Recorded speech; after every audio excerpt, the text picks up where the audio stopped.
Hello বন্ধুরা, কেমন আছো সবাই? আজ দেখাবো নিরামিষ ঘুগনি। তো দেখতে থাকো এখানে কিভাবে হচ্ছে, আর এভাবে বাড়িতে বানিয়ে নিও একদম সহজ পদ্ধতিতে। দেখো, একটা কড়াইতে এখানে তেল গরম করে নিয়েছি, আর তারপর জিরে আর ছোটো এলাচকে ভেজে নিয়ে তাতে টমেটো দিয়ে দিয়েছি।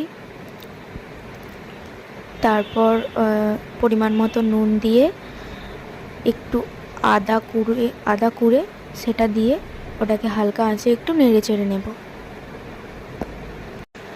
তারপর এটা হয়ে এলে এটাতে হলুদ গুঁড়ো আর লঙ্কা গুঁড়ো দিয়ে একটু নেড়ে চেড়ে নেব।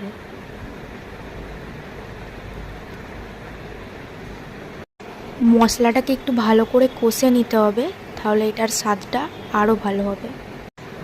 দেখো, মশলাটা একটু কষা কষা হয়ে এলে ওটাতে কালার আনার জন্য একটু চিনি দিয়ে